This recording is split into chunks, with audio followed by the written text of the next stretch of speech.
చిత్రవద స్వాగతం మిత్రులారా. ఈరోజు వాయిదాలోనండి భార్యాభర్త ఇద్దరి మధ్యన దూరం పెరిగింది, విడివిడిగా ఉంటున్నారు.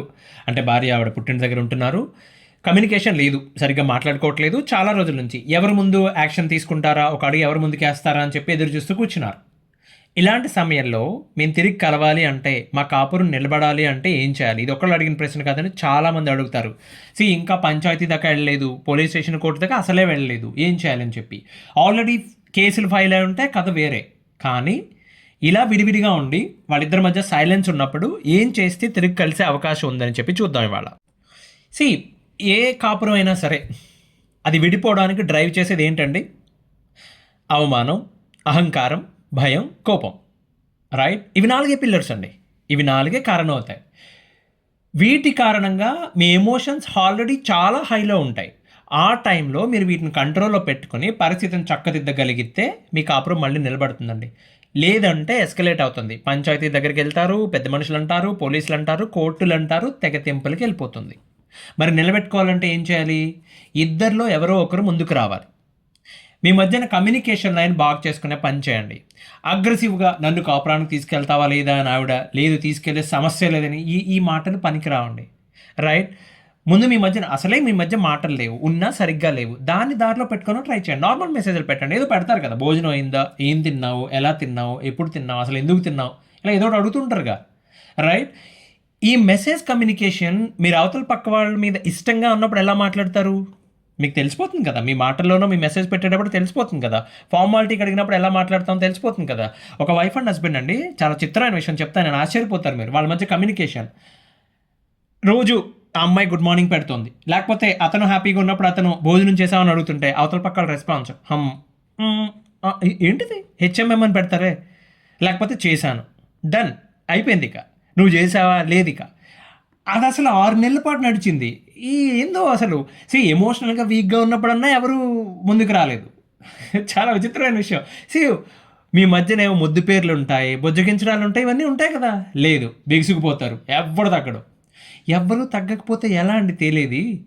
మొదటిగా మీరు చేయాల్సింది కమ్యూనికేషన్ రీస్టార్ట్ చేయండి. ఫ్రెష్గా మొదలు పెట్టండి. మీ కోపాలు, ఆర్గ్యుమెంట్స్, ఓకే, అవతల పక్క వాళ్ళు మిమ్మల్ని అంతలా బొజ్జగిస్తూ ఉంటే ఓవర్ యాక్షన్ చేయకూడదు. ఇద్దరిలో ఒకరు చేస్తారు ఈ పని. ముందు చిన్న చిన్న మెసేజెస్, తర్వాత హ్యాపీ మార్నింగ్స్. మీ ఇద్దరు కలిసి ఉన్నప్పుడు ఏ పిక్చర్స్ ఉంటాయి మీ దగ్గర, ఆ ఫొటోస్ పెట్టడం ఉన్నాయి కదా. మధ్య మధ్యలో నవ్వుకోవడానికి మీమ్స్ ఉన్నాయి కదా, ఈ బ్రహ్మానందాన్ని ఏదో ఒకటి సరదాకి. అంటే ఏం లేదు, ఎన్విరాన్మెంట్ లైట్ చేయడం కోసం. తర్వాత కోపాన్ని కంట్రోల్లో పెట్టుకుంటే ఒకసారి ఫోన్ మాట్లాడదామా, మెసేజ్లు అయినాయా, మాట్లాడడంలోకి దిగండి. పాతవన్నీ తేల్చుకుందరు, తొందరపడొద్దు, తేల్చుకుందరు. కానీ ముందు మాటల్లోకి దిగండి. ఓకే, మీకు అవతల వ్యక్తి అంటే ఎంత ఇష్టమో మీ మెసేజెస్లో, మీ మాటల్లో మీరు కన్వే చేయగలగాలండి. ఇలా చెప్పమన్నాం కదా అని చెప్పి భిక్షం ఎత్తినట్టు ఉండకూడదు. మీ డిగ్నిటీ కోల్పోయి మీరు చేయాల్సిన అవసరం లేదు, అడుక్కోవాల్సిన అవసరం అంతకంటే లేదు. నిజాయితీగా ఉండండి చాలు. మీ సక్సెస్ రేటు, కాపురాన్ని నిలబెట్టుకుందాం అన్న మీ భావన, అది నిజరూపం దాల్చడానికి మీ కమ్యూనికేషన్ని ఎంత బాగా రీస్టార్ట్ చేశారో అన్న దానిలోనే ఉంటుందండి. ఓకే, మీ మధ్య మాటలు నార్మల్ అయ్యాననుకుంటే అన్నీ సెట్ అయిపోతాయి. ఒక్క రోజులో అయిపోవాలని కోరుకోవద్దండి. ఏమండి, ఇప్పుడు మాత్రం మీరు పెళ్లికి ముందు, పెళ్లి కుదిరిన కొత్తలో మీరు ఎలా ప్రవర్తించుంటారు, లేదా పెళ్ళైన కొత్తలో ఎలా ప్రవర్తించుంటారు అలాగే ప్రవర్తించండి. ఒకసారి కాఫీకి వెళ్దామని అడగండి, లేకపోతే సినిమాకి వెళ్దామని అడగండి. ఏమండి ఇవన్నీ వర్కౌట్ అవుతాయా? మీకు డౌట్ కదా, మీరు ట్రై చేశారా? చేసి ఉండరు. ట్రై చేసి సక్సెస్ అయిన వాళ్ళు చాలామంది ఉన్నారు. కాఫీకో, ఎక్కడన్నా టెంపుల్లోనో, సినిమా హాల్కో ఎక్కడన్నా వెళ్దామని చెప్పండి. ఏమండి, ఎవరికి చెప్పాల్సిన పని లేదు. మీ ఇంట్లో వాళ్ళకి కానీ, స్నేహితులకు కానీ లేనిపోని కారణాలు సమాధానం చెప్పాల్సిన అవసరం అంతకంటే లేదు. మీ ఇద్దరు భార్యాభర్తలు, మీ ఇష్టం. ఒక్క విషయం చెప్పండి, మీ భార్య కానీ మీ భర్త కానీ మీ ముందు నిలబడి తనంటే మీకు చాలా ఇష్టం అని చెప్పి, తను లేకపోతే జీవితంలో అసలు ఊహించుకోలేదని చెప్పి నిజాయితీగా చెబితే దాన్ని తిరస్కరించగలిగేటంత దమ్ము ఎవరికి ఉంటుందండి? 1%, 2% అన్నా ఉంటారా కనీసం అలాంటి వాళ్ళు? ట్రై చేయండి. ట్రై చేయరు. ఆ రోజు మీ అమ్మ అలా ఎందుకంది, మీ నాన్న ఎందుకు అలా చేశాడు, ఇది మొదలెడతారు. నాకు క్షమాపణ చెప్తేనే కాపురం, మళ్ళీ నాకు ఆ కూల్ డ్రింకే కావాలి దగ్గరికి వెళ్తారు. అది వర్కౌట్ అవ్వదండి. ఎవరో ఒకరు ముందుకు రావాలి కదా, తిరిగి కలిసి ఉండాలి. అసలు ఎవరు రావాలి ముందుకి? ఎవరు రావాలి? ఆవిడకి ఎవరు వేయాలి? నాకు కాపురం కావాలని ఎవరైతే అనుకున్నారో వాళ్ళే ముందుకు రావాలి. ఓకే, ఈ సందర్భంలో మీ కాపురాన్ని తిరిగి నిలబెట్టుకోవడానికి మీరు చేసే ప్రయత్నంలో ఒక స్టెప్ దిగి ముందుకు వెళ్ళడం అనేది వీక్నెస్ కాదండి, అది మీ మెచ్యూరిటీని నిరూపించుకుంటుంది. సరే, కమ్యూనికేషన్ రీస్టార్ట్ చేశారు, ఇద్దరు మాట్లాడుకుంటున్నారు. కానీ మీ మధ్య గొడవ ఎందుకు జరిగింది? ఆ ఇష్యూ అలాగే ఉండిపోయింది. ఇంకా సాల్వ్ కాలేదు కదా. సో నెక్స్ట్ లెవెల్ ఏంటి, దాన్ని సాల్వ్ చేసుకోవడానికి ట్రై చేద్దాం. దేని గురించి మాట్లాడాలి, కోర్ ఇష్యూ. అంటే దేని వలన మీ మధ్య గొడవ జరిగిందో దాని గురించి మాత్రమే. ఎలా గొడవ జరిగింది, జరిగినప్పుడు మీరు ఏమన్నారు, ఇవన్నీ కాదండి. గొడవలు ఎందుకు వస్తాయి, మాటలు సరిగ్గా లేకపోవడం వల్ల, రైట్. మీరు చెప్పే భావాన్ని తేడాగా చెప్పడం వల్ల, చేతలు సరిగ్గా లేకపోవడం వల్ల. ఏమండి, దాని వెనకాల కారణాలు ఏముంటాయి. మీరు ఏదో మాట అన్నారు, వాళ్ళ కోపం వచ్చింది. ఏమన్నారు అన్న దానికంటే ఎలా అన్నారు అన్నది ముఖ్యం, రైట్. తేడాగా ఎప్పుడు మాట్లాడతారండి, అవతల పక్క వాళ్ళ మీద గౌరవం లేకపోవడం వల్ల, లేకపోతే మొన్న ఏదో మిమ్మల్ని 10 రోజుల క్రితం మిమ్మల్ని అన్నారు కాబట్టి అది గుర్తుపెట్టుకుని దానికి ఇప్పుడు కౌంటర్ ఇచ్చినట్టు, లేకపోతే మిస్కమ్యూనికేషన్, లేకపోతే ఎవరో ఒకరు ప్రభావం పడిపోయి, నాకు తోడలతోనో తోటి కోడలతోనో, లేకపోతే స్నేహితుల ప్రభావం వలనో, బంధువుల ప్రభావం వలనో, అంటే బంధువులు అన్నాను నేను, బంధువులు ఓకే, చెప్పుడు మాటలు వినటం వల్ల, ఒకరితో ఒకరు పోల్చుకోవడం వల్ల కదా, వీటి వలన మనం మాట్లాడే మాటల్లో చేసే చేతల్లో తేడా వస్తాయి. ఇప్పుడు ఇవన్నీ ఇప్పుడు ఆ రోజు పోలుకుంటే ఎందుకు తన్నావు, తిన్న అన్నం కంచం ఎందుకు ఇసిరేసావు, ఫోన్ గోడకేసి ఎందుకు కొట్టావు, ఇవన్నీ పై కారణాలు. మీ కోర్ ఇష్యూ ఏంటి, అసలు సమస్య ఏంటి, దాని గురించి మాట్లాడుకోవాలి మీరు.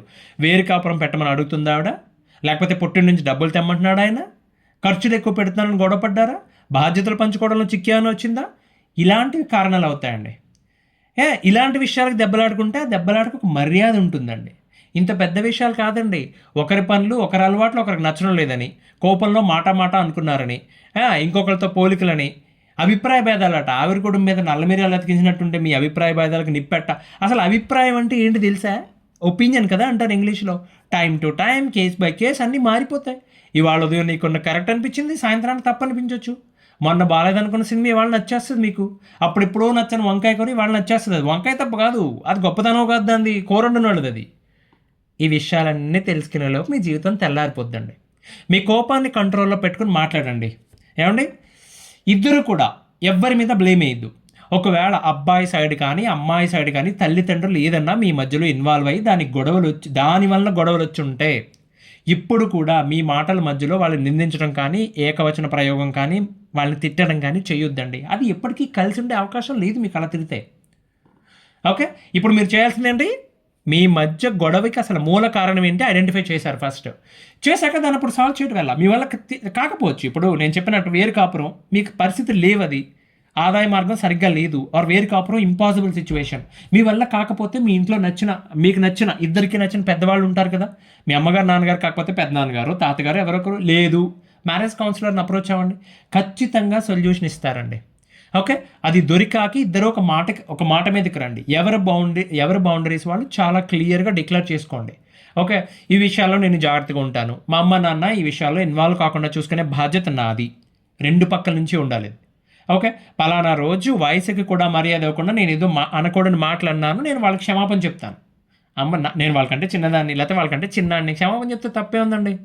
అయ్యా మీకు తెలియదు, మీ బ్యాంక్ అకౌంట్లో ₹1 కోటి ఫిక్స్డ్ డిపాజిట్లో ఉండని ప్రశాంతత, మీ వలన బాధించబడిన వాళ్ళకి క్షమాపణ చెప్పేస్తే వచ్చే మానసిక ప్రశాంతత ఎంత బాగుంటుందంటే ఎక్స్పీరియన్స్ చేసిన వాళ్ళని అడగని చెప్తారు.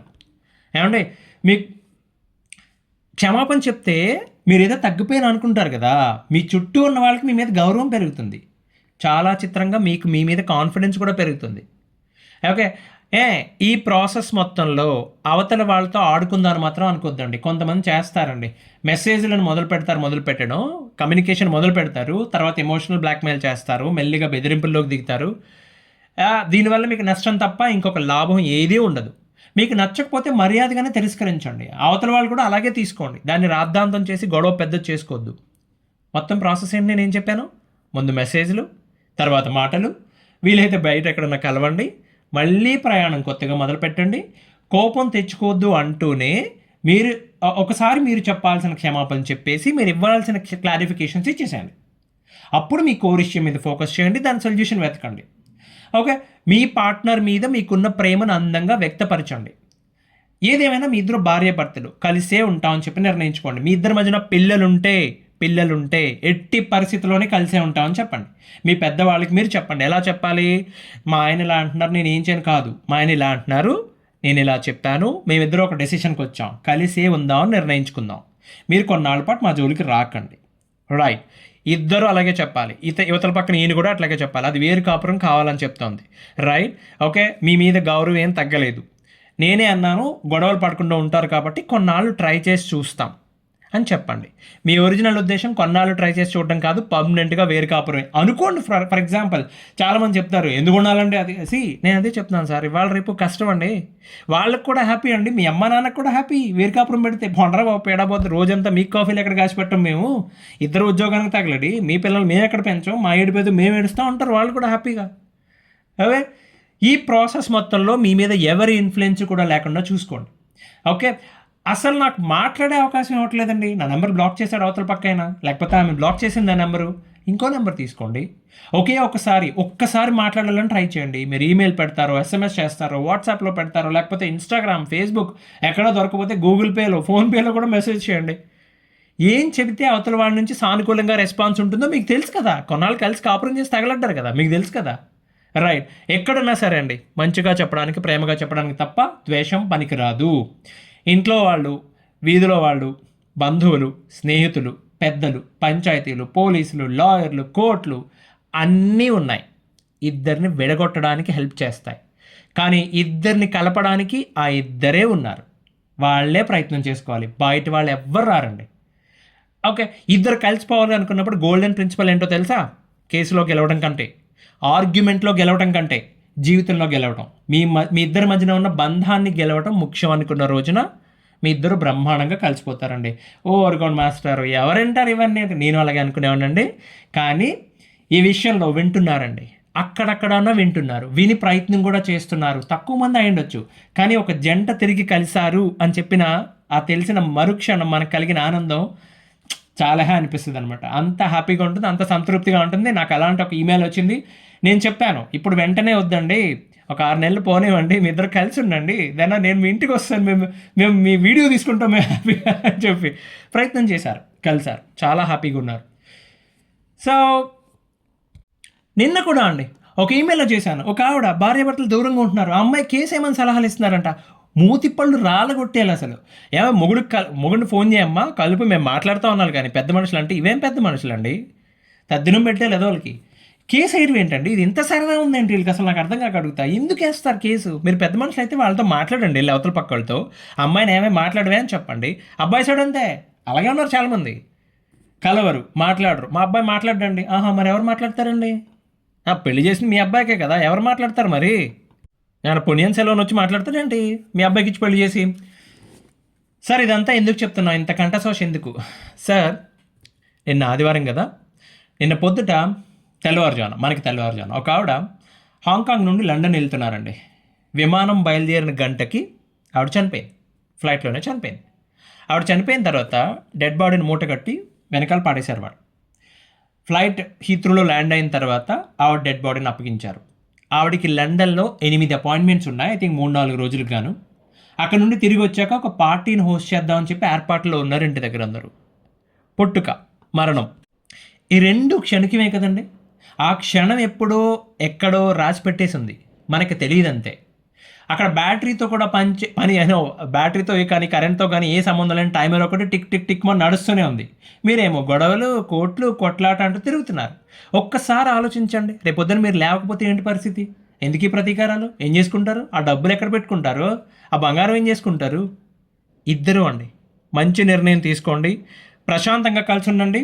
లేని పక్షంలో హ్యాపీగా విడిపోండి. ఈ గొడవలు వద్దు, ఈ కోట్లు వద్దు. మహానుభావురాళ్ళారా నమస్కారం, ధన్యవాదాలండి. ఇంకో 5 మళ్ళీ కలుద్దాం, అంతవరకు సెలవు.